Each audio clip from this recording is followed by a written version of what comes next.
Clara Salvatierra, una joven de origen humilde, llega a la finca Valdearenas para trabajar como institutriz de los hijos del reservado marqués Alonso de Haro. En una casa marcada por el luto y el silencio, su presencia despierta emociones dormidas y comienza a transformar vidas. Pero cuando el amor florece entre ellos, deberán enfrentar prejuicios, intrigas y un pasado que aún no ha sido olvidado. Una historia de amor imposible que desafía las reglas de la sociedad y del corazón. ¿Podrá este amor sobrevivir al peso de las normas de clase, al juicio implacable de la nobleza y a los fantasmas del pasado?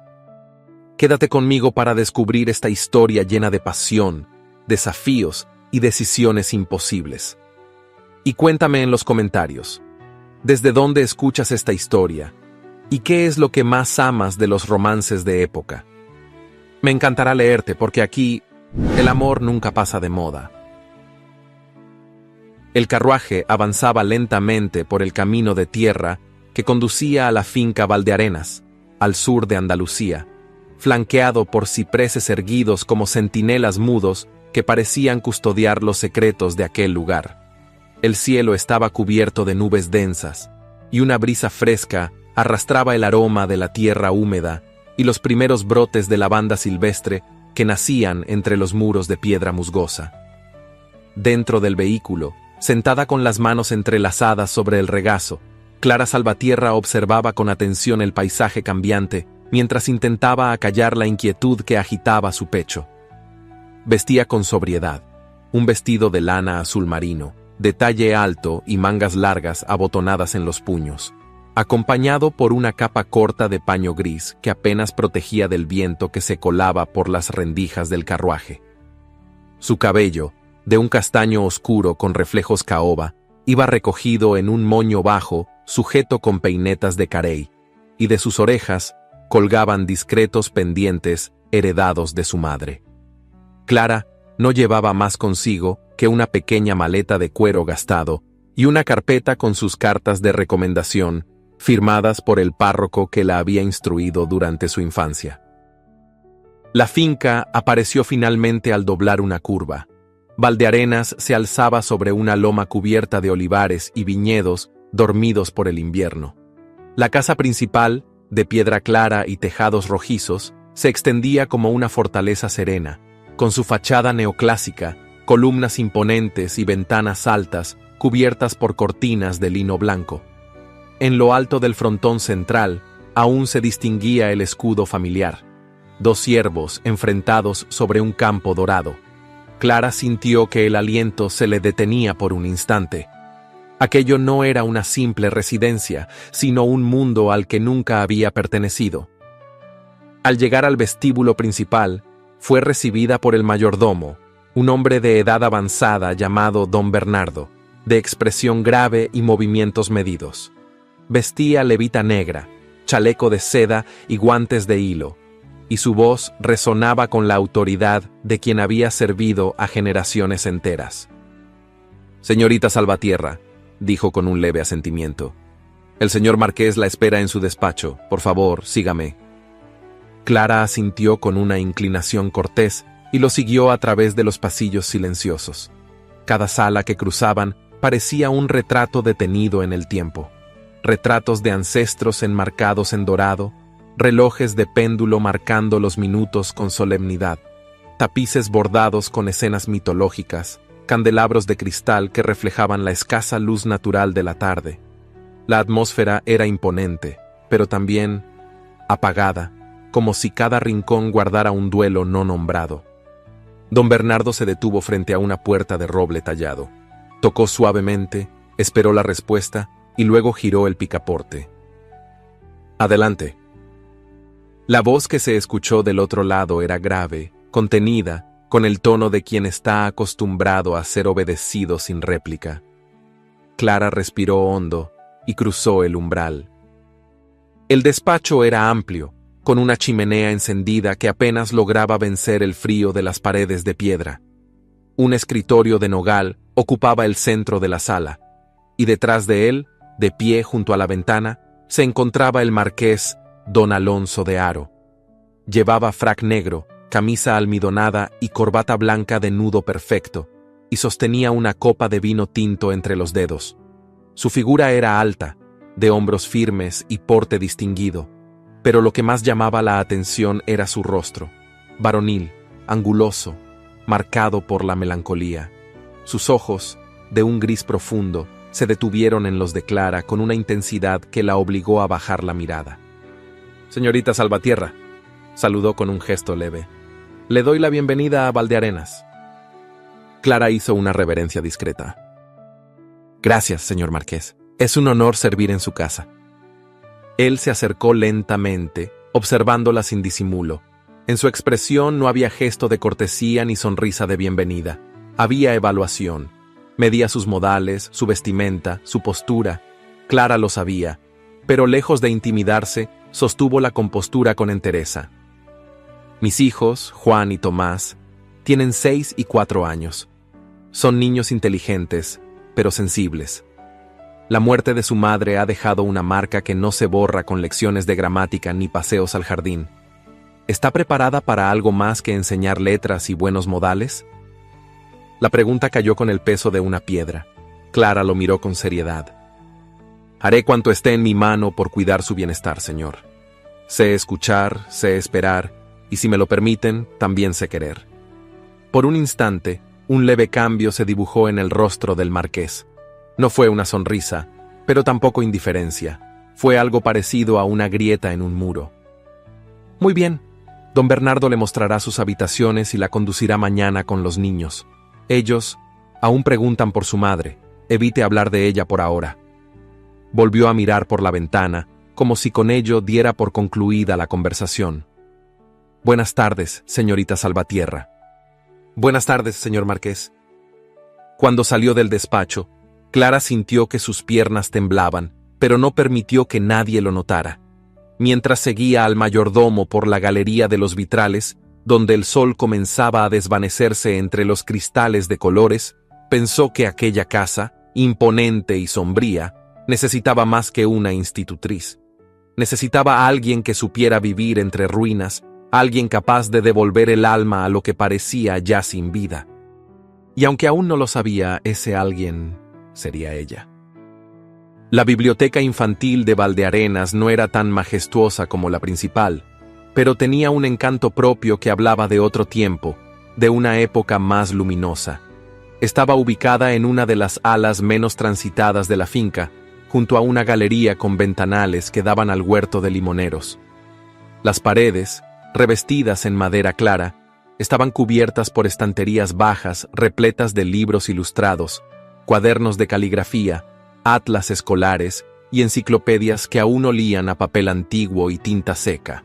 Una alfombra de lana tejida a mano cubría el suelo, y en un rincón había una mesita redonda con 2 sillitas tapizadas en terciopelo verde oliva. La chimenea estaba apagada, pero aún conservaba el perfume a leña y cera de abejas. Esa mañana, Clara se había propuesto poner orden en aquella habitación que, aunque limpia, mostraba los signos del abandono: libros fuera de lugar, muñecos de trapo enredados entre los cojines, estuches vacíos y pizarras olvidadas. Llevaba un vestido sencillo de algodón gris perla, con delantal blanco atado con cuidado a la cintura y el cabello recogido con una cinta oscura. A medida que limpiaba, sentía que en aquel lugar quedaba algo suspendido, como una risa infantil que se hubiese apagado a medias. Se detuvo frente a una estantería donde reposaban varios volúmenes encuadernados en piel. Al sacar uno de ellos, notó que algo se había deslizado entre los libros. Con delicadeza, retiró un par de ejemplares más, y entonces la vio. Una pequeña pintura sobre marfil, enmarcada en oro envejecido, oculta como si alguien hubiese querido alejarla de la vista. La imagen representaba a una mujer joven, de rostro sereno y sonrisa luminosa. Tenía los cabellos recogidos en un moño trenzado y llevaba un vestido de muselina color marfil, con encajes delicados en el escote. Sus ojos eran grandes, de un azul pálido que, incluso en el retrato, parecían poseer vida propia. Clara no necesitó preguntar quién era.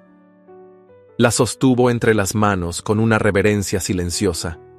Aquella mujer había sido querida, profundamente amada. Eso podía sentirse sin necesidad de palabras. Un nudo se formó en su garganta y, sin saber por qué, una melancolía inesperada se deslizó en su pecho. La mirada de la dama parecía observarla con dulzura, con una paz que contrastaba con la frialdad que aún habitaba en la casa. No debería estar tocando eso. La voz del marqués retumbó en la estancia como un trueno contenido. Clara se sobresaltó y, en un acto reflejo, giró con la miniatura entre las manos. Don Alonso estaba de pie en el umbral, sin anunciarse, como si hubiera aparecido desde las sombras. Llevaba una levita color vino oscuro, perfectamente abotonada, con una camisa blanca de cuello alto y una corbata de satén gris. Sus ojos, siempre serenos, ahora estaban nublados por algo que no era ira, pero sí un profundo desagrado. «Lo siento mucho, señor», se apresuró a decir Clara con el rostro encendido. «No era mi intención invadir nada privado. Cayó detrás de los libros. Yo solo...» El marqués avanzó lentamente hacia ella.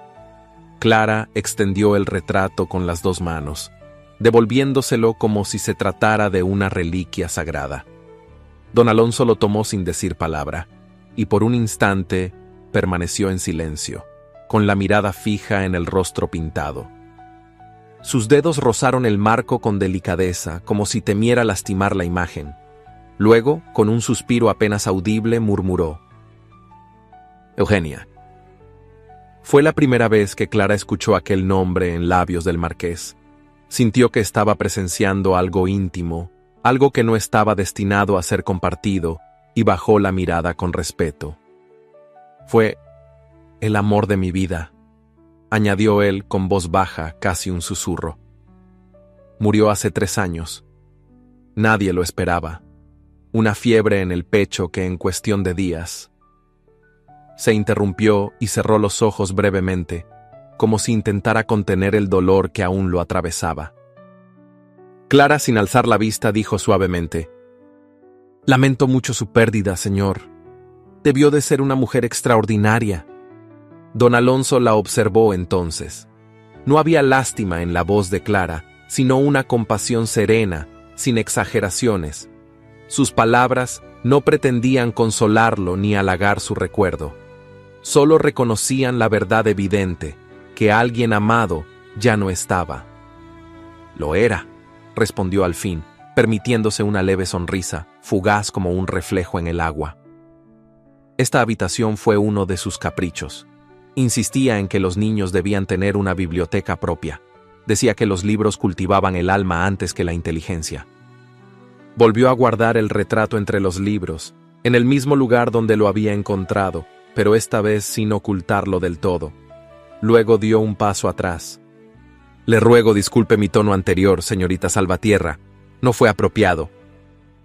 Clara levantó la vista, encontrando en su rostro una grieta, una mínima abertura en la muralla de hielo que lo envolvía. «No tiene que disculparse, señor. Comprendo que hay heridas que no se cierran con facilidad». La mirada de Alonso se suavizó. Durante un instante, ni el aire ni el silencio parecían pesar. Había entre ellos algo suspendido, un respeto que no requería títulos ni permisos. «Los niños la querrán mucho si los deja», dijo él antes de retirarse, «y tal vez esta casa también». Y sin más palabras, se marchó, dejando a Clara sola en la biblioteca. Ella permaneció de pie un momento, en medio de aquel lugar donde los recuerdos parecían flotar entre páginas y retratos. Luego volvió a su tarea, pero sus manos se movían con mayor suavidad, como si ahora supiera que estaba cuidando no solo libros, sino memorias. La luz matinal comenzaba a filtrarse por los altos ventanales de la galería este, pintando con reflejos dorados los suelos de mármol grisáceo y los tapices desvaídos por el paso del tiempo. Valdearenas, con su imponente estructura de piedra y sus techos artesonados, despertaba lentamente tras décadas de rigidez silenciosa. Sin embargo, algo, aunque imperceptible para muchos, estaba cambiando. Como si una brisa nueva, suave pero persistente, se hubiese infiltrado entre los muros, acariciando los rincones más dormidos de la casa. Desde su llegada, Clara Salvatierra había introducido pequeñas modificaciones que, aunque sencillas, comenzaban a tener un efecto profundo. En la sala de estudios de los niños, cambió la distribución de los muebles, acercando las sillas al ventanal para aprovechar la luz natural. Reemplazó los tinteros secos y las plumas torcidas por otras nuevas, limpias y listas para ser usadas. Sobre la repisa de la chimenea, donde antes solo había polvo y silencio, colocó un pequeño florero de porcelana blanca con ramitas de romero y azahar que ella misma recogía al amanecer. Cada mañana, Clara subía a los dormitorios entonando una canción antigua de cuna, casi susurrada, acompañada por el tintinear de su llavero y el murmullo de su andar pausado. Tocaba suavemente las puertas y despertaba a los niños con una sonrisa que no pedía permiso, pero tampoco imponía autoridad. Juanito, el mayor, le respondía con palabras tímidas, aún aferrado a su mantita. Tomás, más pequeño y soñador, se aferraba a su cuello con la naturalidad de quien, por primera vez en mucho tiempo, no temía al abandono. Los días se sucedían en una nueva cadencia. Después de las lecciones de lectura y dibujo, Clara los llevaba al invernadero, una construcción de vidrio y hierro forjado cubierta de musgo y sombra, donde crecían helechos, camelias y pequeñas palmas. Allí, entre los cantos de los pájaros y el murmullo del agua de una fuente central, les contaba cuentos con la voz modulada y tierna de quien conoce el poder de las historias. Los niños escuchaban con los ojos muy abiertos, a veces sentados sobre cojines, otras acurrucados junto a ella en un banco de piedra tibio por el sol. A menudo, la risa infantil rompía el silencio del lugar, haciendo eco entre las cristaleras empañadas por la humedad. Los criados al principio miraban todo con extrañeza. Doña Benita, el ama de llaves, era la más vigilante, de estatura baja, cuerpo robusto y expresión permanentemente severa, recorría los pasillos con una escoba en una mano y un rosario en la otra. Su vestido de lana marrón oscuro, siempre impecablemente planchado, se agitaba como una bandera de advertencia cuando se aproximaba. Observaba a Clara con desconfianza, murmurando a media voz que una institutriz no debía inmiscuirse tanto en los afectos de los niños. «El señor marqués no tolera desórdenes ni familiaridades innecesarias», le dijo una mañana a la doncella de la cocina. «Y esa muchachita, se le ve en los ojos que quiere más de lo que le corresponde». Pero Clara no prestaba atención a rumores ni cuchicheos. No buscaba aprobación, ni halagos, ni intromisión. Su único propósito era devolver luz a aquellos dos pequeños, y quizá, sin saberlo aún, también a los espacios que los rodeaban. El marqués don Alonso de Haro la observaba desde la distancia. A menudo la veía cruzar los corredores, inclinándose para recoger un juguete olvidado, o bajando las escaleras con Tomás dormido entre sus brazos. Desde la ventana de su despacho, contemplaba cómo ella les enseñaba a plantar semillas en la tierra húmeda del jardín trasero, cómo secaba con paciencia los rostros llenos de tierra, cómo les enseñaba a mirar al cielo para distinguir las nubes. A él no se le escapaba nada. Notaba el modo en que los niños empezaban a comer con más apetito, a dormir sin pesadillas, a buscar la mano de Clara sin titubeos. Y aunque jamás lo decía en voz alta, le inquietaba profundamente la forma en que su presencia comenzaba a impregnarse en todo. Una tarde, al regresar de una breve visita al notario del pueblo, Alonso subió las escaleras en silencio y desde el umbral del pasillo de los dormitorios escuchó risas. Risas verdaderas. El sonido lo descolocó por completo. Abrió la puerta entreabierta y los vio. Clara estaba sentada en el suelo, rodeada de cojines, leyendo en voz alta un capítulo de las aventuras del príncipe Ahmed. Juanito y Tomás la miraban como si no existiera mundo fuera de esas palabras. No entró, no dijo nada, solo se quedó allí, oculto por el marco de la puerta, con la mano apoyada en la pared, escuchando cómo la casa volvía a respirar. Porque eso era lo que estaba sucediendo. Con cada flor en un jarrón, Con cada cuento antes de dormir, con cada canción al amanecer, Clara Salvatierra estaba despertando algo que no se veía, pero que todos comenzaban a sentir. El día amaneció encapotado, con el cielo teñido de un gris plomizo que parecía presagiar desgracias aún no pronunciadas. El viento, que solía soplar con dulzura entre los olivares de Valdearenas, cruzaba ahora los jardines con ráfagas gélidas, haciendo crujir las ramas desnudas de los almendros y estremecer los cristales de las altas ventanas.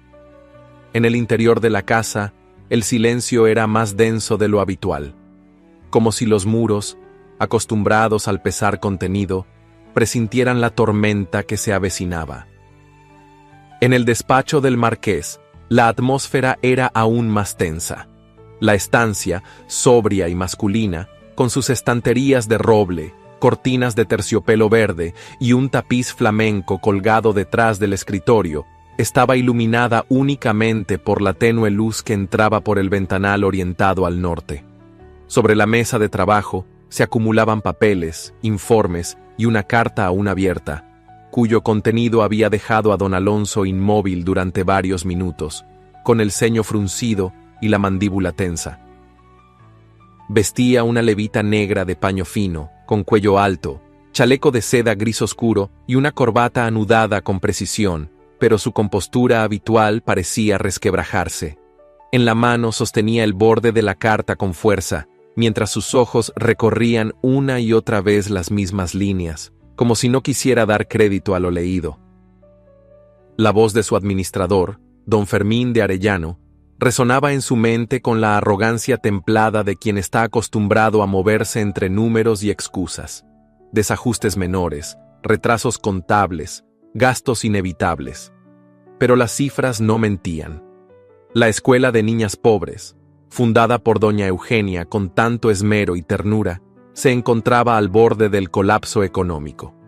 Las donaciones se habían desviado, los gastos se habían multiplicado y los registros presentaban huecos que no podían justificarse. Alonso se levantó de golpe, empujando la silla hacia atrás. Su mirada, normalmente contenida, ardía de furia contenida y dolor.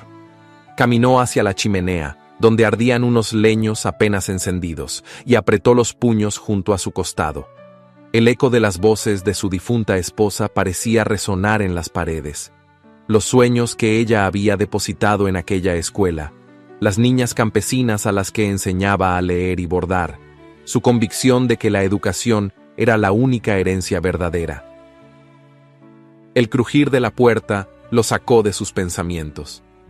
Clara, que pasaba por el corredor rumbo a la sala de música, había notado la puerta entreabierta y el rastro de inquietud que flotaba en el ambiente. Llevaba un vestido de franela azul noche, con botones forrados hasta el cuello y mangas ligeramente abullonadas, recogidas por cintas de raso. Al verla, Alonso intentó recomponerse, pero sus ojos aún llevaban el peso de la revelación. «Disculpe, señor», dijo Clara con cautela. «Escuché voces. ¿Todo está bien?» El marqués dudó por un instante. Podía haber mentido. Podía haber cerrado la puerta y encerrado su dolor, como tantas veces lo había hecho. Pero algo en la mirada de Clara, esa mezcla de firmeza, calidez y silencio inteligente, lo detuvo. «La escuela», dijo con voz ronca, «la que fundó Eugenia, está al borde del cierre».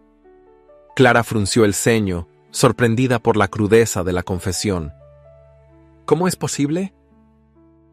«Desfalcos», respondió él sin rodeos, tomando la carta y agitándola levemente. «Irregularidades. Don Fermín dice que es temporal, que se resolverá, pero las cifras lo contradicen, y yo...» Cayó de golpe, como si la rabia lo obligara a tragarse el resto. Clara se acercó un paso, sin invadir el espacio, pero dejando claro que no se marcharía sin ofrecer algo más que palabras vacías. «Esa escuela no puede cerrarse, señor, no solo por lo que representa, sino por lo que ha sembrado.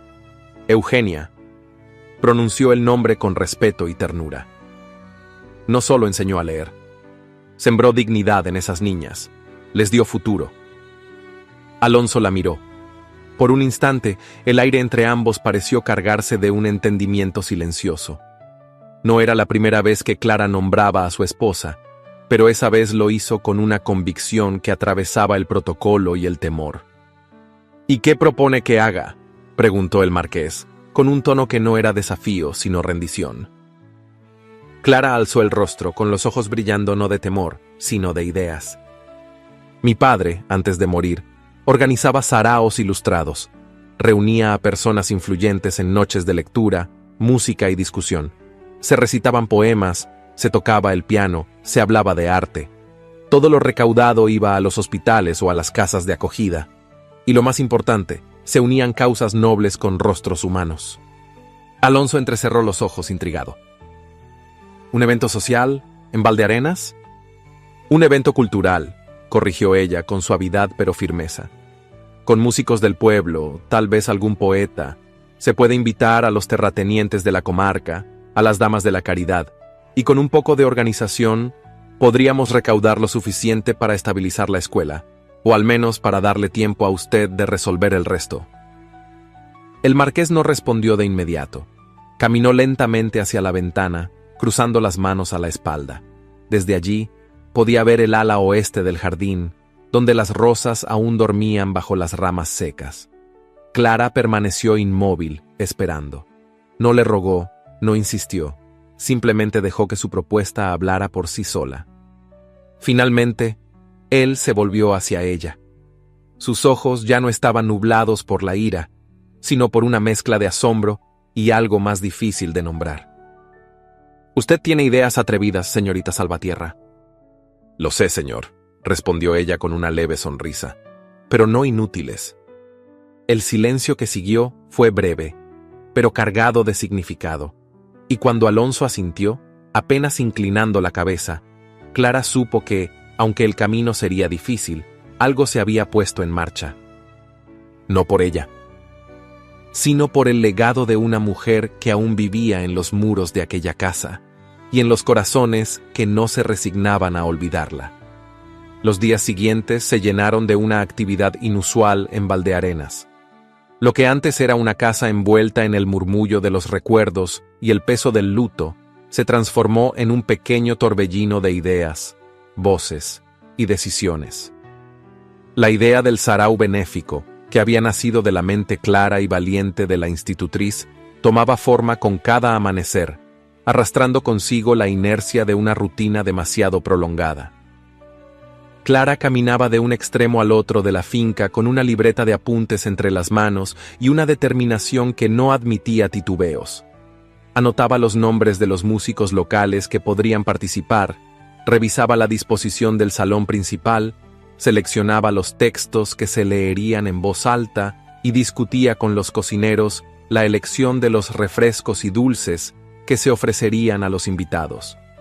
Llevaba un vestido de batista color marfil, con una chaqueta de lana azul celeste abotonada hasta el cuello, y su cabello, recogido en un moño modesto pero firme, parecía reflejar la misma compostura que su voz cuando daba instrucciones. No era común que una mujer sin título ni apellido de abolengo ocupara semejante lugar de iniciativa dentro de una casa noble. A cada paso, Clara sentía las miradas furtivas de los criados, las preguntas sin voz de los jardineros, e incluso el silencio reprobatorio de doña Benita, que fruncía los labios cada vez que la veía cruzar con papeles en la mano o consultando directamente con el marqués. Pero lo peor no vino de los muros de Valdearenas, sino de fuera. Una tarde, al regresar del pueblo donde había ido a entregar una carta de invitación al maestro de música, Clara fue llamada al salón por don Alonso. Allí, sentada como si el tiempo no hubiese pasado sobre su piel pálida ni su voz cortante, la esperaba doña Casilda de Villaseñor, prima de la difunta marquesa y viuda de un magistrado sevillano. Doña Casilda era alta, de complexión esbelta y porte aristocrático. Vestía un miriñaque de seda color esmeralda cubierto por un redingote negro con puños de encaje, y su sombrero, de ala ancha adornado con plumas, parecía una extensión de su mirada inquisitiva. En cuanto Clara entró, La observó de arriba a abajo, con una mezcla de condescendencia y sospecha, como si analizara un objeto cuya utilidad no lograba comprender. «Así que usted es la joven institutriz», dijo, alargando la última palabra como si fuese un trapo sucio. Clara respondió con una reverencia medida y una sonrisa serena. «A su servicio, señora». Doña Casilda volvió la vista hacia don Alonso, que se mantenía de pie junto a la chimenea, con las manos entrelazadas a la espalda y expresión imperturbable. «¿Y es cierto que le has confiado la organización del evento a una muchacha sin nombre, ni sangre ni experiencia?» Clara no reaccionó, mantuvo la postura erguida, como si aquellas palabras no fueran más que viento, pero por dentro, una herida invisible se abría lentamente. Alonso se adelantó un paso. Su voz, cuando habló, fue firme y baja. «Clara Salvatierra ha demostrado tener más sentido común, sensibilidad y criterio que muchos apellidos compuestos que yo conozco, Casilda. No tiene título, pero tiene talento. Y eso, en esta casa, cuenta más que un árbol genealógico». La mirada de doña Casilda se endureció, pero no replicó. Se limitó a alisar las arrugas de sus guantes y murmurar algo sobre nuevas costumbres, antes de retirarse sin despedirse. A solas, Clara se mantuvo en silencio. No pidió disculpas, no justificó su presencia, pero cuando el marqués le ofreció una copa de licor y un lugar junto al fuego, ella comprendió que su voz no se levantaría sola. Días más tarde, cuando el evento ya estaba próximo, una sorpresa inesperada llegó a sus manos.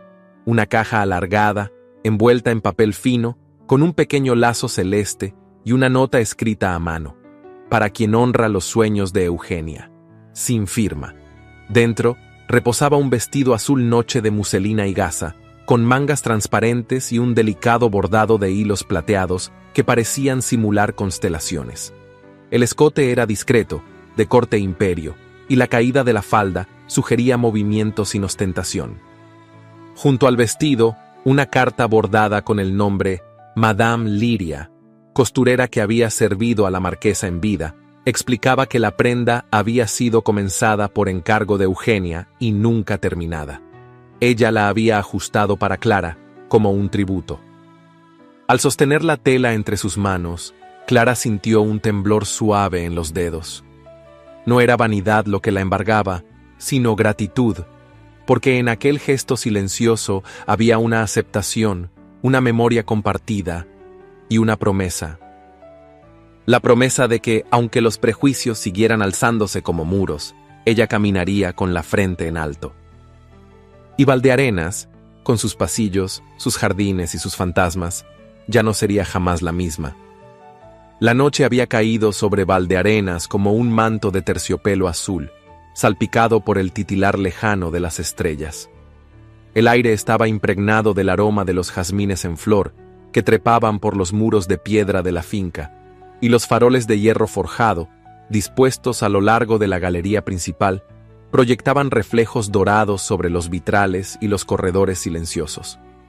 En el gran salón, todo relucía con una luz distinta, no solo por los candelabros de cristal de roca encendidos en cada esquina, sino por el movimiento, la música tenue de fondo y la expectativa que flotaba entre los invitados.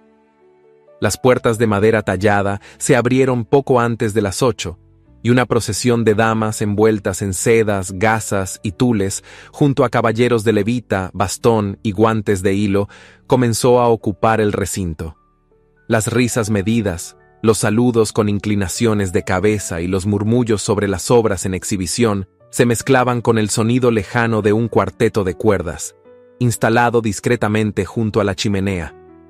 El salón, decorado con tapices flamencos, columnas de mármol y una alfombra persa que cubría todo el centro, parecía ahora un escenario dispuesto para algo más que una velada benéfica.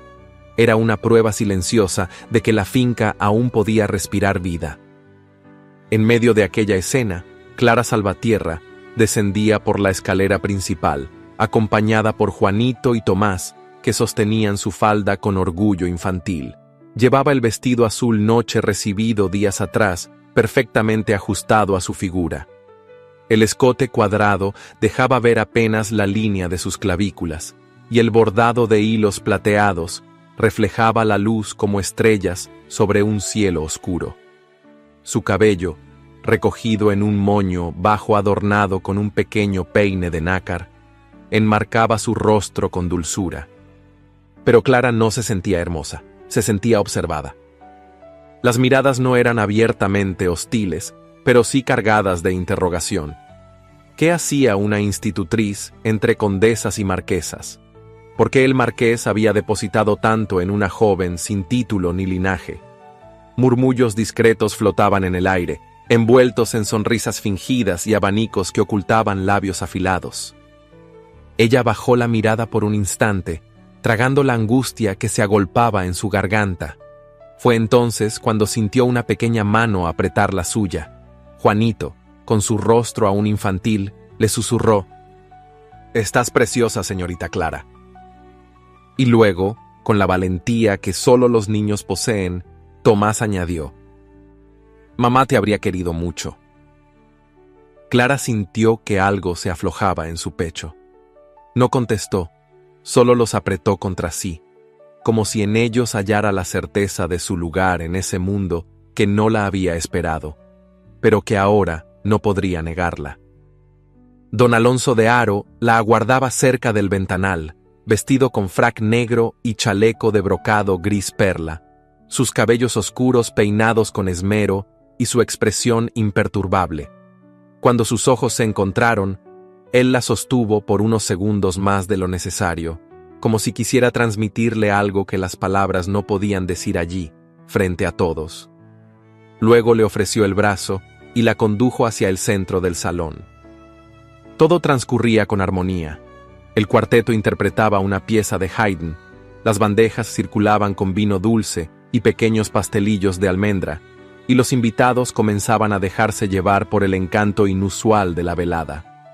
Clara se mantenía al margen, saludando con cortesía, respondiendo con mesura, sin abandonar nunca la compostura. Hasta que el infortunio, como suele hacerlo en los grandes salones, decidió hacerse presente. Una joven criada, temblorosa y nueva en la finca, tropezó mientras cargaba una bandeja con copas de cristal.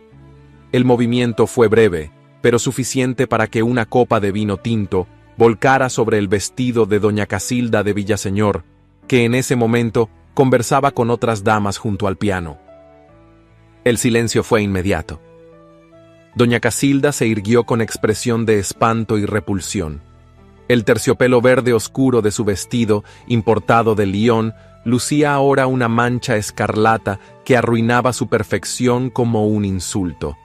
La criada, pálida como la cera, cayó de rodillas, balbuceando disculpas que nadie escuchaba. «¡Inútil!», gritó Casilda, su voz aguda como una daga. «¿Cómo te atreves? ¿Sabes cuánto cuesta esta prenda? ¡Ignorante! ¡Zafia! ¡Imbécil!». La joven comenzó a llorar, con las manos crispadas contra el suelo. Antes de que nadie pudiera reaccionar, Clara se adelantó.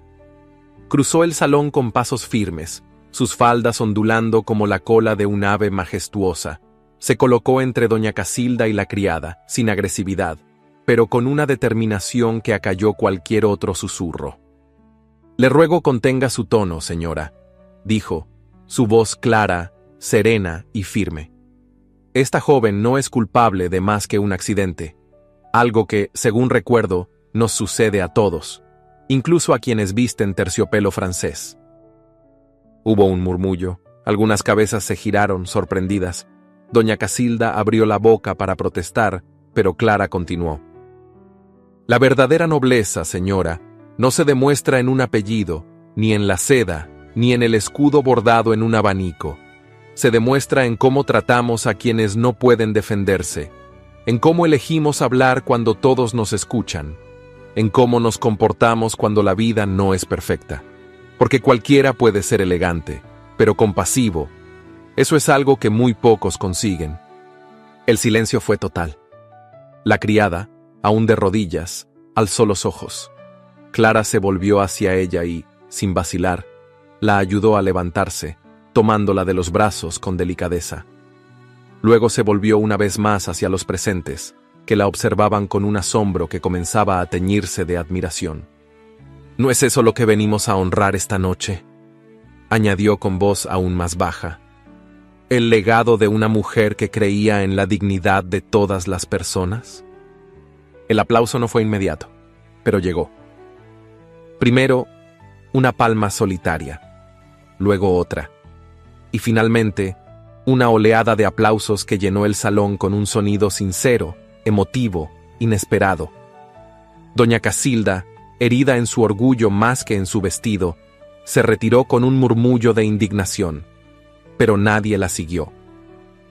Don Alonso desde la distancia la miraba, ya no con asombro, con algo más hondo, con ese tipo de orgullo que no se grita, que no se exhibe, pero que crece en silencio como una semilla en tierra fértil. Y Clara, mientras regresaba a su rincón con el corazón latiendo desbocado, supo que había cruzado un umbral. No solo ante la alta sociedad, sino ante los ojos de un hombre que comenzaba a verla como jamás había visto a ninguna otra mujer. El sol de la mañana caía con dulzura sobre los campos de trigo que rodeaban Valdearenas, tiñendo de dorado el paisaje y acariciando los muros centenarios de la finca con una luz tibia, casi maternal. La tierra, aún húmeda por el rocío, despedía un aroma fresco y fértil, mientras el cielo, despejado y sin nubes, parecía augurar días de renovación. Era como si la naturaleza misma conspirara en silencio a favor de los nuevos vientos que comenzaban a soplar en aquella casa, aún marcada por viejos nombres y heridas que no terminaban de cerrar. Dentro del salón principal, decorado con cortinajes de damasco burdeos, espejos enmarcados en bronce y un retrato al óleo de la difunta marquesa colgado sobre la chimenea, se reunía aquella mañana una pequeña asamblea de notables del condado, damas de beneficencia, párrocos, administradores de tierras y señores que con bastones en mano y relojes de cadena asomando por los chalecos, discutían asuntos que creían propios de su estirpe. Los criados se deslizaban como sombras entre ellos, sirviendo café, vino caliente y bizcochos de almendra. Don Alonso de Haro, de pie al centro, con su habitual levita negra, chaleco gris acero y una corbata de raso perfectamente anudada, mantenía la expresión serena, aunque sus ojos reflejaban una decisión inquebrantable. Su voz, cuando se elevó por encima de los murmullos, fue clara y firme como un campanazo. La obra educativa fundada por mi esposa, doña Eugenia, seguirá adelante bajo nueva dirección, anunció. A partir de hoy, su coordinación estará en manos de la señorita Clara Salvatierra. El silencio que siguió fue espeso, punzante, como si el aire mismo se hubiese quedado suspendido en los labios de los presentes. Las reacciones no tardaron. Algunos intercambiaron miradas de incredulidad. Una mujer dejó caer su abanico. Un caballero tosió con nerviosismo. Doña Casilda de Villaseñor, sentada en una butaca junto a la ventana, apretó los labios como si contuviera una exclamación de escándalo, mientras sus dedos afilados se cerraban con fuerza sobre el encaje de su pañuelo. «¿Una institutriz al frente de una institución?», murmuró alguien en voz baja. Pero otros, más jóvenes o de espíritu más libre, aplaudieron con moderación y sonrisas genuinas. Porque Clara ya no era solo la educadora de los niños, era la mujer que había hablado con el corazón cuando todos callaban. Era la voz serena que, sin alzar el tono, había logrado devolver el honor a una sirvienta humillada. Era, para muchos, un soplo de aire fresco en un mundo acostumbrado al perfume rancio de los privilegios. Desde la galería superior, doña Benita, de riguroso negro, observaba la escena con el ceño fruncido y las manos entrelazadas con fuerza sobre el vientre. A su lado, don Fermín de Arellano, aún con el orgullo herido por haber sido desplazado de la gestión financiera de la escuela, murmuraba palabras que no llegaban a descifrarse, pero cuyo tono destilaba veneno. «Los cimientos se agrietan cuando se permite que los corderos guíen a los leones», le susurró a la ama de llaves. «Y cuando los corderos hablan como reinas», replicó ella con sarcasmo contenido. Pero en la estancia principal, mientras Clara se inclinaba en agradecimiento por la confianza depositada en ella, nada de eso importaba. Su rostro, enmarcado por un modesto recogido adornado con un pasador de plata, irradiaba una serenidad que no era sumisión, sino dignidad. Llevaba un vestido de lino color malva, sencillo y elegante, con una blusa de cuello alto rematada por una pequeña perla. En sus manos sostenía una carpeta con los primeros planes para la escuela, cuidadosamente escritos con su caligrafía fina. Esa misma tarde, sin esperar ceremonias ni reconocimientos, Clara comenzó a caminar por los senderos que llevaban a la aldea vecina. Junto a ella, como dos escuderos diminutos y orgullosos, iban Juanito y Tomás, cada uno cargando una cestita con pan, tinteros y cuadernos. Su paso ligero atravesaba los caminos empedrados entre viñas y encinares, mientras los campesinos detenían sus labores para saludarla con respeto creciente. La vieja casa parroquial, ahora destinada a las clases vespertinas, se encontraba al final del camino, entre dos nogales centenarios. Tenía paredes encaladas, techos bajos y bancos de madera rústica. Allí, en un espacio impregnado del olor a yeso, tinta y tabaco, Clara reunió a las primeras niñas campesinas, hijas de jornaleros, de lavanderas, de pastores, niñas de ojos grandes y manos callosas, que la miraban al principio con timidez y luego con esa mezcla de asombro y devoción que solo los pequeños corazones puros saben expresar. Clara les enseñaba a leer en voz alta, a reconocer las letras, a escribir sus nombres. Les narraba historias de mujeres valientes, de otras tierras, de otros tiempos. A veces, cantaban juntas una copla sencilla mientras el sol caía lentamente sobre los campos.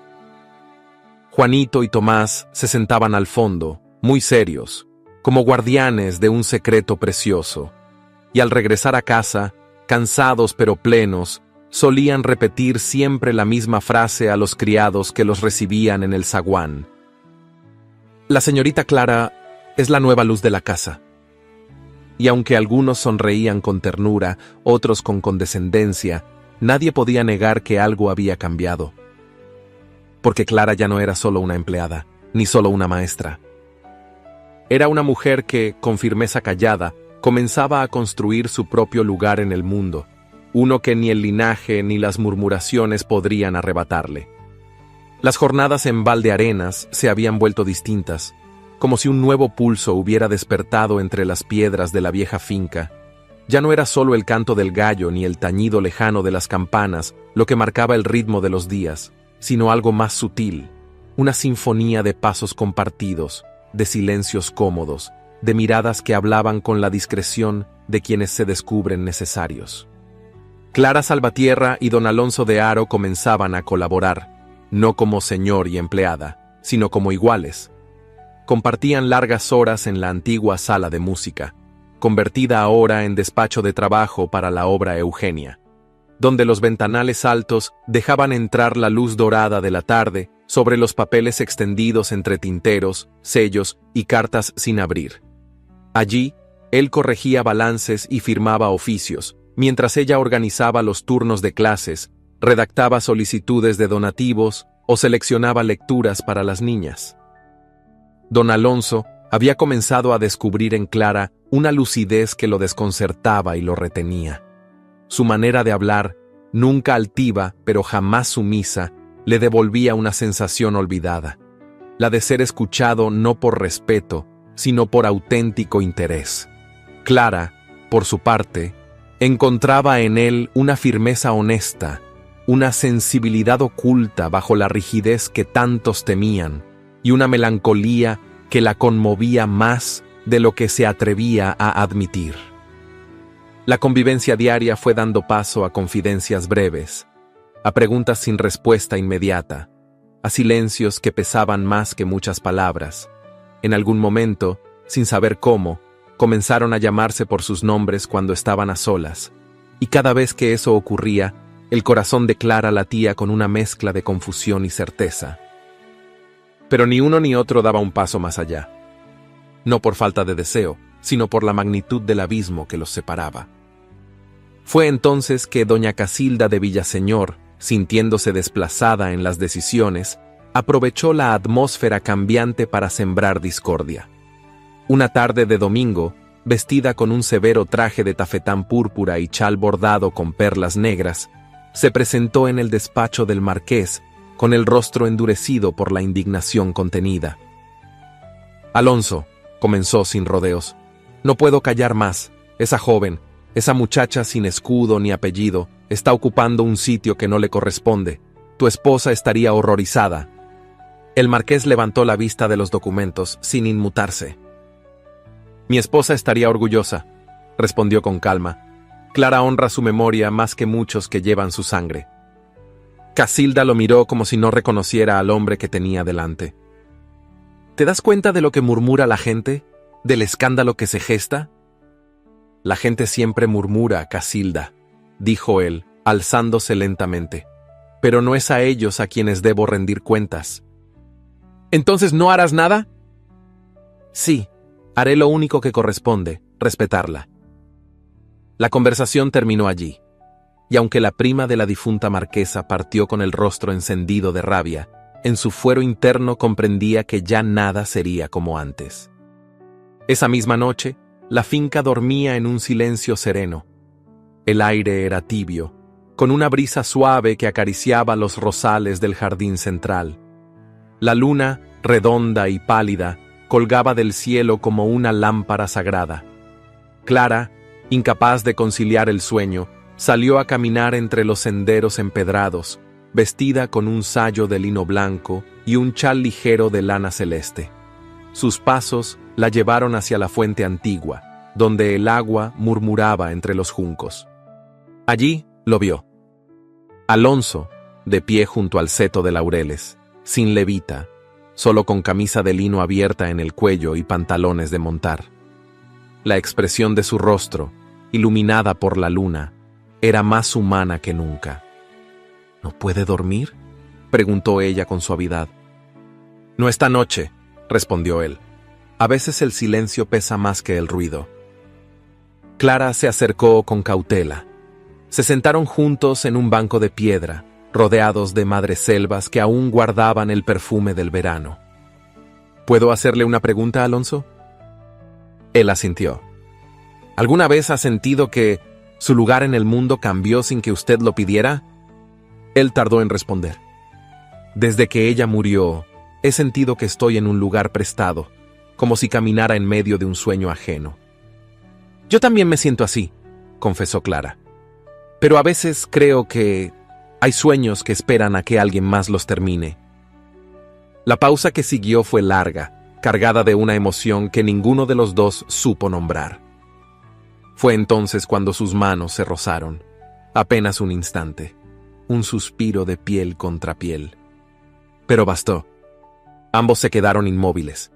No se miraron, no hablaron. El contacto fue tan leve como un soplo, y sin embargo, fue suficiente para estremecerlos hasta el alma. Porque en ese roce silencioso, todo se dijo, y nada volvió a ser igual.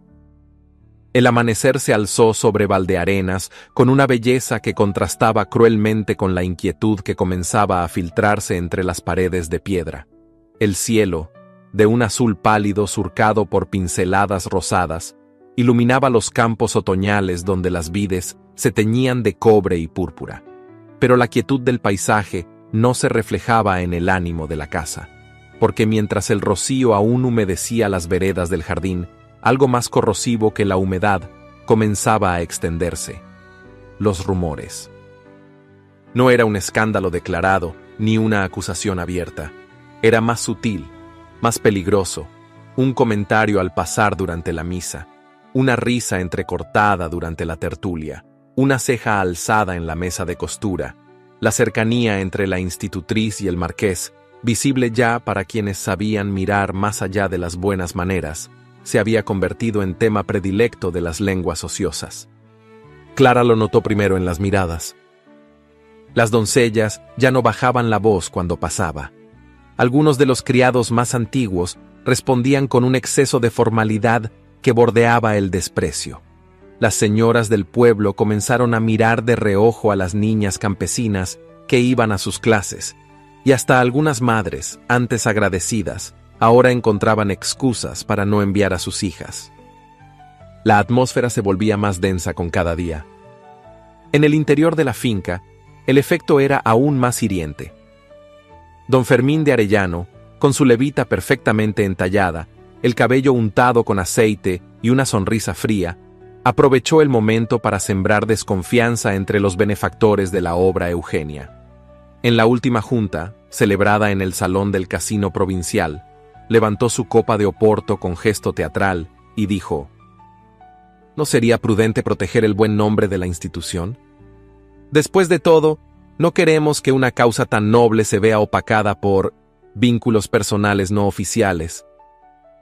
Los murmullos no se hicieron esperar, y aunque algunos defendieron a Clara, recordando su dedicación incansable y los resultados evidentes de su labor, otros comenzaron a preguntarse si no habría sido un error confiar en una mujer que no pertenecía al círculo. Clara supo de todo aquello por el párroco, un hombre justo y discreto que le tenía estima desde el principio. Le habló sin rodeos, con respeto y cierta tristeza. «Señorita Salvatierra, hay quienes no perdonan que una mujer se gane un lugar con mérito». Esa noche, Clara permaneció despierta, sentada en su cuarto, con una vela a medio consumir y una carta inconclusa entre las manos. Pensaba en los niños, en Juanito, que ahora leía con soltura, en Tomás, que dibujaba con lápices de colores los sueños que ella le ayudaba a imaginar. Pensaba en el jardín, en las clases, en los libros que había traído con tanto esfuerzo. Y pensaba en él, en Alonso, en cómo la miraba en silencio, en cómo le ofrecía el brazo con naturalidad cuando llegaban visitas, en cómo se detenía cada vez más a escuchar su opinión, incluso en asuntos que antes habría resuelto sin consultar a nadie. Pero ahora todo eso era un dilema, un peso. Porque lo que había comenzado como admiración y respeto mutuo se había transformado en algo más íntimo, más peligroso. Clara no era ingenua. Sabía que una mujer sin apellido, en su posición, solo necesitaba un suspiro fuera de lugar para convertirse en blanco. Y aunque su conciencia estaba limpia, el juicio del mundo no esperaba pruebas, solo excusas. Decidió redactar su renuncia. La escribió con pulso firme, explicando que su retiro era necesario para evitar daños mayores a la obra y a la reputación del marqués. No mencionó su nombre con afecto, ni habló de emociones, solo de deber, de prudencia, de honra. Por la mañana pidió ver al marqués. Lo encontró en el invernadero, rodeado por bugambilias y camelias recién regadas, con las mangas de su camisa arremangadas y un cuaderno de cuentas sobre la mesa de hierro forjado. La luz del sol se filtraba entre los cristales empañados, pintando su figura de claroscuros. Al verla, su rostro se iluminó apenas, pero su expresión cambió al notar el papel entre sus manos. «¿Qué es eso, Clara?» Ella respiró hondo antes de responder. «Mi renuncia». Alonso no respondió de inmediato. Dejó el cuaderno sobre el escritorio con cuidado. Luego se puso de pie. «¿Renuncia?», repitió con incredulidad, sin apartar los ojos de ella.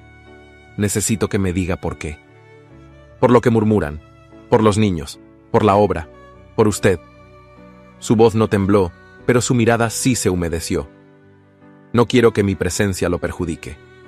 Alonso guardó silencio un instante, luego se levantó con lentitud y con un gesto tan sencillo como profundo, tomó la carta y la rompió en dos, sin dejar de mirarla. «No acepto». «Pero, Clara, ¿no entiende? Desde que usted llegó, esta casa volvió a tener luz, volvió a tener voz, vida, sentido. Si se marcha, todo volverá a oscurecerse». Ella quiso hablar, pero él levantó la mano suavemente. «No le pido nada indebido. Solo, no me quite eso. No nos lo quite». Clara bajó la mirada. Sentía una lágrima escurrirse por su mejilla, silenciosa. No era tristeza, ni siquiera duda, era la conmoción de saberse elegida no por deber, sino por necesidad, por afecto. Y aunque las palabras quedaron flotando en el aire, algo se selló entre ellos en ese instante, algo que aún no se atrevía a nombrarse, pero que ya era imposible negar. La tarde caía sobre Valdearenas con la solemnidad de los días memorables. El cielo, cubierto por una capa de nubes violáceas, dejaba filtrar rayos de luz dorada que teñían de nostalgia los cipreses del jardín y el empedrado del patio central. La brisa, suave pero persistente, agitaba las copas de los árboles y se colaba por los postigos entornados del despacho del marqués, trayendo consigo el aroma de las últimas rosas del otoño. En aquel recinto, amplio y revestido en boisería oscura, con estanterías repletas de volúmenes encuadernados en cuero y cortinas de terciopelo verde musgo que danzaban con el viento, don Alonso de Haro se encontraba de pie junto al gran ventanal. Su figura, elegante como siempre, vestía un frac negro de corte impecable, con chaleco de brocado plateado y una cravat de seda marfil anudada con discreta perfección. En sus manos llevaba un libro que no leía. Lo sostenía más como un escudo que como una distracción. Sus pensamientos, desde hacía días, se concentraban en una sola cosa: ella.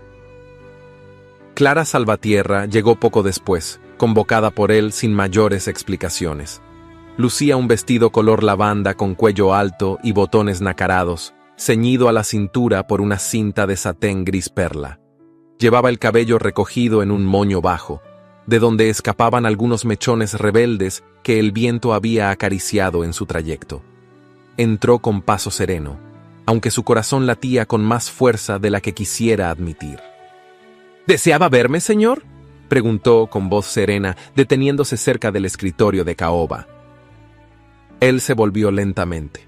Sus ojos, profundos y oscuros como el vino añejo, se posaron en ella con una mezcla de resolución y ternura. «Sí, Clara», dijo, y al pronunciar su nombre, su voz descendió casi hasta el susurro. Quería hablarle, sin papeles de por medio, sin terceros, sin deberes. Solo yo y usted. El silencio que siguió no fue incómodo, fue solemne. Alonso dio un paso al frente, con las manos entrelazadas detrás de la espalda. «No he sido un hombre fácil, Clara, y usted lo sabe. He vivido rodeado de sombras, de silencios. La muerte de Eugenia me dejó un vacío que creí definitivo. Pero desde que llegó a esta casa, su voz se quebró apenas. Todo cambió». Ella bajó ligeramente la mirada, sintiendo cómo una corriente tibia le recorría el cuerpo. «Clara, usted ha devuelto la luz a mis días, ha devuelto la risa a mis hijos, ha transformado este hogar sin pedir nada a cambio, y ha transformado mi forma de ver el mundo, de verme a mí mismo». Dio otro paso, ya estaban frente a frente. «La amo». El peso de esas palabras cayó como una campana sobre el alma de Clara. Por un instante, pensó que no había oído bien, pero la intensidad en los ojos de Alonso no dejaba lugar a dudas. «Quiero que sea mi esposa», continuó él. «No por gratitud, ni por conveniencia. Lo deseo porque la amo con cada parte de mi ser, porque sin usted, esta casa volvería a ser solo un mausoleo, y porque no puedo imaginar un futuro en el que no camine a mi lado». Clara sintió como las lágrimas acudían a sus ojos, pero las contuvo con dignidad, no por frialdad, sino por respeto a la inmensidad del momento. «Mi señor», dijo apenas audiblemente, «lo que me dice me honra más de lo que puedo expresar, pero…» La palabra quedó suspendida en el aire. «Pero temo», prosiguió con voz trémula, «temo por su nombre, por la reacción de la sociedad. No soy de su clase, no tengo apellido, y temo…» Aquí su voz se quebró. «Temo que sus hijos sufran, que alguien les diga que su padre desposó a una sirvienta». Alonso la tomó suavemente de las manos, sus dedos cálidos envolviendo los suyos. «Mis hijos la aman, la respetan, La consideran parte de nuestra familia desde hace mucho tiempo. Y yo lucharé, Clara, por usted, contra quien sea. No permitiré que ningún prejuicio nos arrebate esta dicha. Ella lo miró, y en sus ojos vio algo que nunca había visto en ningún otro hombre: devoción. No deseo disfrazado de ternura, no necesidad confundida con afecto. Era amor, un amor firme, generoso, sin máscaras. Esa misma tarde, mientras Clara caminaba por el corredor hacia la sala de juegos, encontró a Juanito y Tomás sentados sobre una alfombra bordada, rodeados de libros y soldados de plomo. Al verla, ambos se levantaron y corrieron hacia ella. ¿Es cierto?, preguntó Juanito con los ojos encendidos. ¿Usted se va a casar con papá? Clara los miró sorprendida. Al parecer, el rumor se había adelantado a la confesión. Aún no lo sé, mis cielos, dijo arrodillándose frente a ellos. Es algo que estamos considerando. Tomás la abrazó con fuerza. Ojalá sí, porque ya es como si usted fuera nuestra mamá. Las palabras del pequeño hicieron que el corazón de Clara se desbordara. Rodeó a ambos con sus brazos y, por primera vez en muchos días, se permitió llorar en silencio. No de tristeza, sino de esperanza. El día amaneció con un resplandor sereno sobre los campos de Castilla Occidental. Las campanas de la parroquia de Valdearenas repicaban con solemnidad, y una brisa suave, cargada del perfume de las glicinas en flor, recorría las calles del pueblo y subía, como en procesión invisible, hasta las veredas de la finca. El cielo estaba despejado, como si el firmamento mismo se hubiese vestido para una ocasión especial. El salón de actos de la antigua escuela de niñas, restaurado recientemente, albergaba aquella mañana la ceremonia de entrega de becas de la obra Eugenia. Era un recinto modesto, de muros encalados y techos altos de vigas de roble, adornado con guirnaldas de laurel y ramos de dalias y crisantemos. Sobre el estrado, una mesa cubierta con lino blanco exhibía diplomas manuscritos y pequeños cofres de madera con cintas azul marino. Los invitados iban llegando, damas envueltas en sedas tornasoladas, caballeros con levitas y sombreros de copa, autoridades locales con medallas en el pecho y campesinos con sus mejores trajes de lino oscuro, las manos entrelazadas con respeto y nerviosismo. Algunos rostros mostraban entusiasmo genuino, otros, reserva apenas disimulada. Don Alonso de Haro, impecable en su frac negro con bordados discretos en las solapas, tomaba la palabra con porte sereno. A su lado, Clara Salvatierra vestía un traje de muselina verde esmeralda, de corte simple pero elegante, con un broche de camafeo al centro del cuello. Su cabello recogido en trenzas entrelazadas dejaba ver con claridad la emoción contenida en su expresión. La obra Eugenia, comenzó el marqués, su voz firme y pausada, nació del corazón generoso de mi esposa, que creyó que el conocimiento era la semilla de toda libertad. Hoy, esa semilla germina con nuevas manos, nuevas ideas y nuevas esperanzas. Un aplauso cálido se elevó entre el público. Y es por eso, continuó, haciendo una breve pausa, que me complace anunciar no solo la renovación completa del fondo de becas, sino también una decisión personal, profundamente ligada a esta causa. Los murmullos comenzaron antes de que hablara de nuevo. Algunos se incorporaron levemente en sus asientos. Doña Casilda, sentada entre damas de abolengo, aferró su abanico con gesto de alarma. Deseo compartir con ustedes que he ofrecido mi mano en matrimonio a la señorita Clara Salvatierra y que ella, con una valentía que me honra, ha aceptado. Hubo un silencio espeso, casi un jadeo colectivo. Luego, como una ola que retrocede para tomar fuerza, las reacciones llegaron: unas cejas alzadas, abanicos que se detuvieron a medio movimiento, susurros veloces entre los bancos. Pero al mismo tiempo, y contra toda expectativa, hubo aplausos. Primero tímidos, luego más decididos. Y entre quienes los iniciaron se encontraban damas que, en otra época, habrían reprobado el anuncio con escándalo. Una de ellas fue doña Leandra Sotomayor, conocida por su lengua afilada y su estricto sentido de la etiqueta. Se levantó de su asiento, con su vestido de seda granate y mantilla de encaje, y asintió con elegancia. «Nunca creí que aplaudiría a una institutriz», dijo con ironía, «pero tampoco pensé que una mujer así pudiera hacernos recordar qué significa la verdadera nobleza».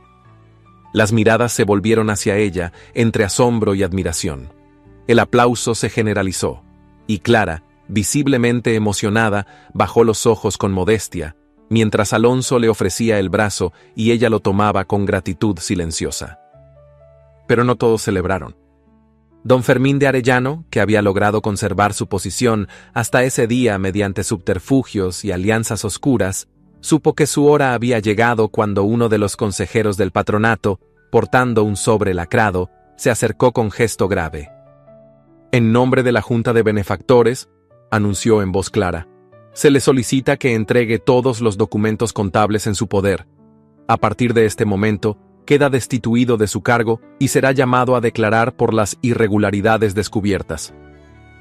Don Fermín, pálido como el mármol, apenas alcanzó a inclinarse antes de salir del recinto por la puerta lateral, escoltado por 2 funcionarios.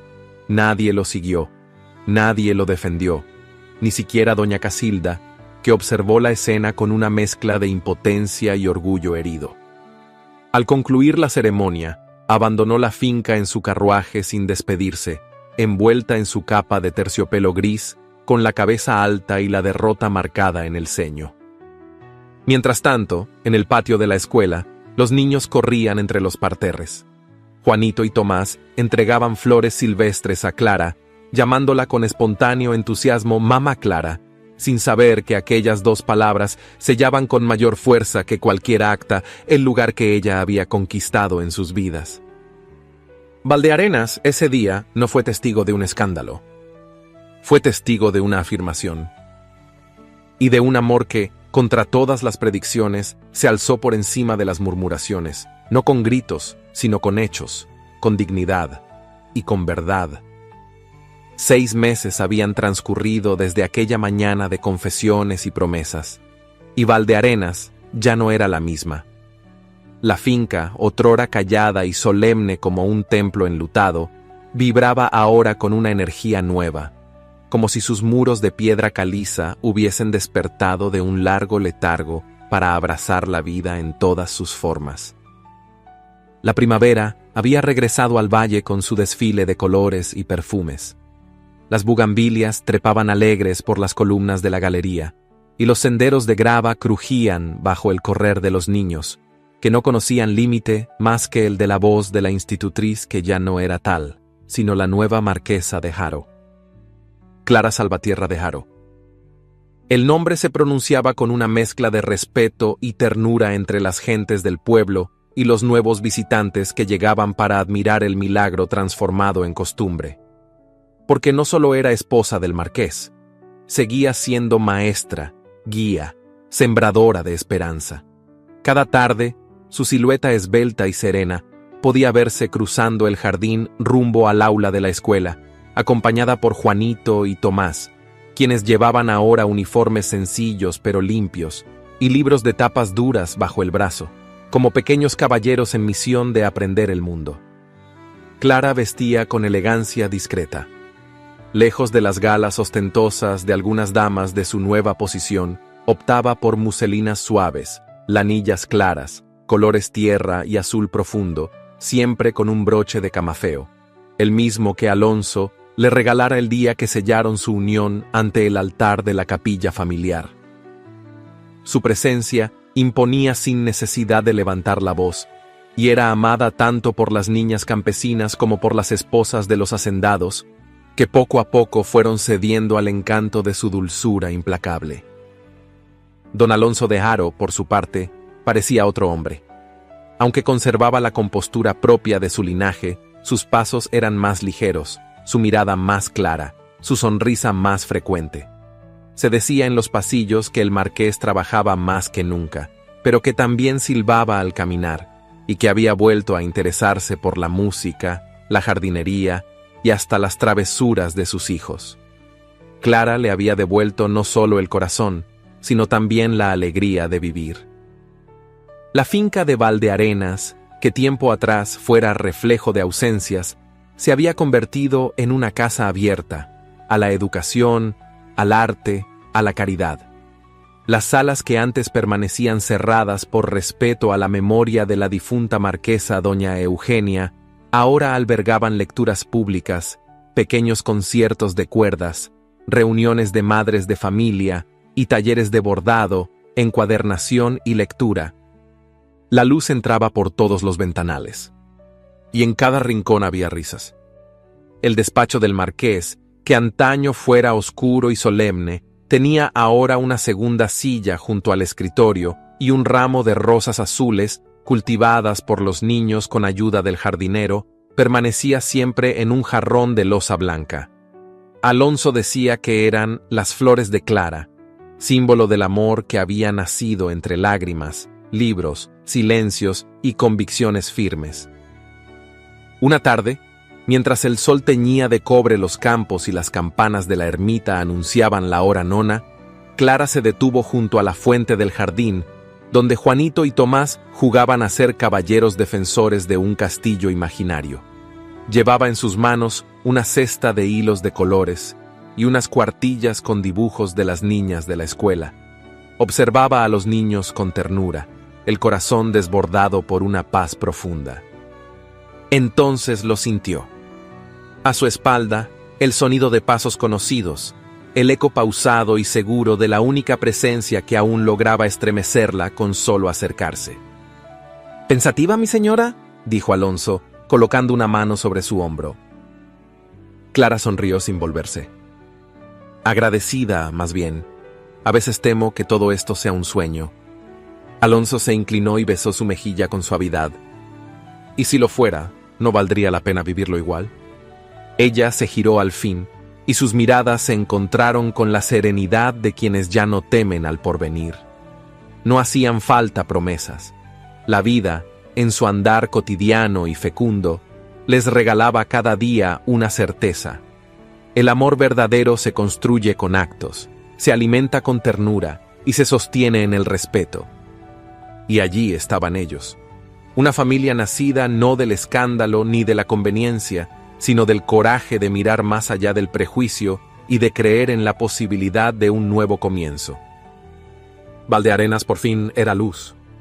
Y Clara, la mujer que llegó con una maleta y un cuaderno bajo el brazo, se había convertido en el alma de todo aquello. Y así, bajo los cielos dorados de Valdearenas, se teje una historia de amor improbable, nacida entre silencios, miradas contenidas y la fuerza indomable de una mujer que se atrevió a cambiar su destino.